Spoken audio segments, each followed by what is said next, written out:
Hello,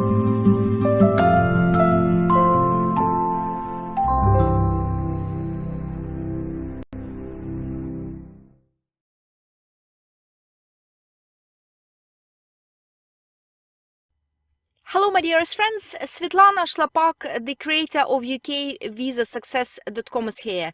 In today's video, I'm going to explain how your absences from the UK may affect your eligibility for indefinite leave to remain applications. Guys, in this video, I'm going to talk only about indefinite leave to remain applications because absences rules for British citizenships applications are slightly different. I'm going to concentrate on 6 key aspects in this video. I'm going to explain the 180 days absences rule and also what they mean by absences from the UK on a rolling basis. I'm going to explain allowable absences and what documents you may produce to confirm that these absences are allowable, and also what they mean by absences for serious or compelling reasons. And finally, I am going to explain what events may break the continuity of your lawful residence in the UK. And these absences rules will relate to specific immigration categories, to representatives of an overseas business, retired persons of independent means, UK ancestry, domestic workers in private household, all Tier 4 categories, and also Tier 5 private servants in diplomatic households. And this is when the application was initially granted under the rules which were in place before 6th of April 2012, and also points-based system dependent parents immigration route, points-based system dependent children immigration rule, Appendix W partners, Appendix W children innovator category under the Appendix W, Tier 1 entrepreneur, Tier 1 investor, and Tier 1 exceptional talent. So let us begin. There is one general rule which is called the 180 days absences rule, and it means that irrespective of which category you are applying in, no more than 180 days absences are allowed in any consecutive 12 months period. You must only include whole days in this calculation. Per day absences, for example, less than 24 hours are not counted. Therefore, if you had a single absence during the 12 months period and you arrived in the UK on day 181, your period will not exceed 180 days. Now, let me explain what they mean by the absences from the UK on a rolling basis.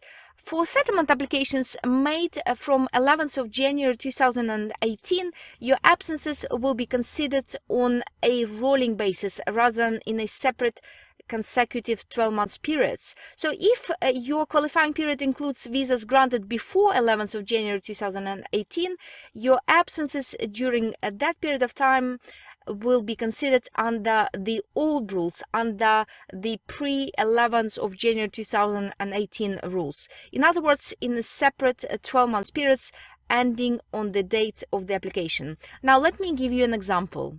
Let's say the application date is 30th of June 2020 and your continuous periods include the following grants of leave. Leave means a visa. One was granted from 1st of July 2015 to 28th of July 2018.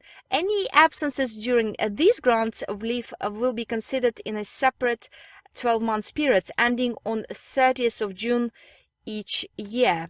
And one grant was from 28th of July 2018 to 30th of June 2020. Any absences during these grants will be considered on a rolling basis, and your absences from the previous periods will be disregarded. Allowable absences. If you're applying in certain immigration categories, you will be required to provide reasons for your absences from the UK to ensure that these absences are in the category of allowable ones. Let us first of all consider the categories which don't need to provide any reasons for their absences from the UK. Innovators, Tier 1 exceptional talent, Tier 1 entrepreneur, Tier 1 investor, UK ancestry, retired persons of independent means, points-based system dependents, and Appendix W dependents are under no obligation to provide any reasons for their absences from the UK, as long as these absences do not exceed 180 days in a year. However, if you're applying as a representative of an overseas business, or as a domestic worker in a private household, or as a Tier 2 migrant or Tier 5 migrant, as a private servant in diplomatic household, and provided your initial grant was granted under the old pre-6th of April 2012 rules, then all your absences must be for a reason consistent with the original purpose of your visa, unless there were some other serious or compelling reasons. Absences which are consistent with the original purpose of your visa can be business trips or any paid annual leave, which should be in line with the UK annual leave entitlement for settled workers. For example, a current statutory leave entitlement is 5.6 weeks paid holiday each year, which is for workers who work a 5-day week is 28 days paid leave. However, many employers provide 25 or 30 days paid leave in a year plus bank holidays. And short visits outside the UK on weekends and other non-working days are consistent with the basis of stay and do not break the continuity of your leave.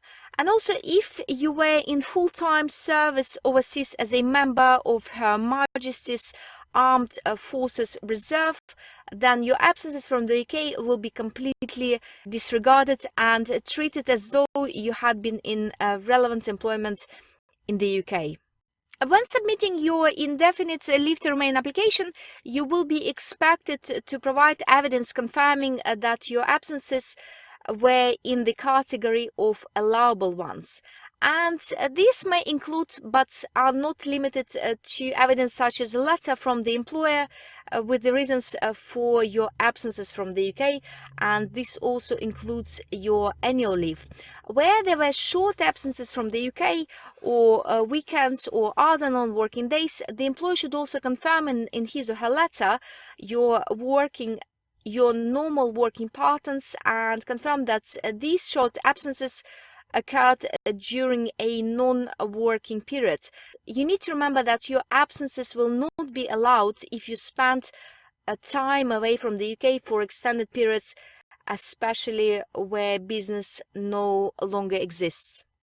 Serious or compelling reasons can include, but are not limited to serious illness of the applicant or his or her close relative, a conflict or a natural disaster, for example, a volcanic eruption or tsunami. And in this case, when submitting your application, you will be expected to submit evidence confirming this. For example, this may be medical certificates, birth or death certificates, or evidence of disruptions to travel arrangements. On 11th of January 2018, the law was amended to discount any absences from the UK from counting towards the 180-day limit, where the absence was due to you assisting with a national or international economic or humanitarian crisis, such as Ebola crisis, which began in West Africa in 2014. And this covers all Tier 1, Tier 2 and Appendix W applicants. When submitting your indefinite leave to remain application, you should provide evidence from your sponsor, if you have one, employer or similar organization, to confirm that the absence was related to a crisis. And guys, you should also remember that all the time which you spend in the UK must be lawful, which means that you should have a valid visa or a valid leave, as it is called in legal terms, covering all periods which you are relying on when making your indefinite leave to remain application. In other words, that you did not become an overstayer in the UK. And the rules for overstayers will vary depending on the date. So if you became an overstayer, or in other words, you were without a valid visa before 24th of November 2016, then the period of your overstaying will be disregarded if it was for less than 28 days, unless you were seriously ill and you could not submit your application within this 28-day gap. Of course, you will be expected to provide evidence of this. However, if you became an overstayer after 24th of November 2016, then only 14 days will be disregarded. That is unless you can prove and provide documentary evidence confirming that there were good reasons beyond your control which prevented you from applying on time. And this is it, my friends. This is all we wanted to discuss in this video. In this video, I've explained what the 180 days absences rule means, and also the new rule about counting absences on a rolling basis, and what they mean by allowable absences, and what documents can be provided to prove that these absences were allowable, and also what absences will be allowed for serious or compelling reasons, and what events may break the continuity of your lawful residence in the UK. Guys, and just before I finish this video, I wanted to let you know that I am in the process of finalizing a free 1-hour masterclass for anyone who is interested in UK immigration law.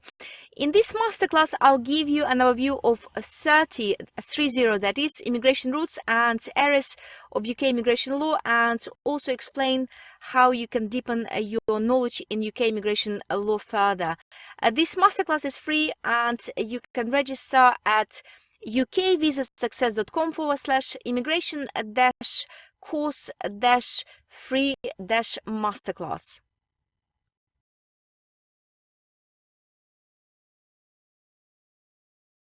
If you found this video useful, you can do 3 things right now. You can subscribe to my YouTube channel. You can visit my free website at ukvisasuccess.com. And most importantly, you can share this video with those who may benefit from it. By sharing these videos, you may help others avoid refusals of their immigration applications. Because in immigration law, knowledge and clarity are the key ingredients to success. Thank you so much for your support and for your positive feedback, which incredibly inspires me and gives me fuel to create more and more videos clarifying various aspects of UK immigration law. Have a great day, everyone.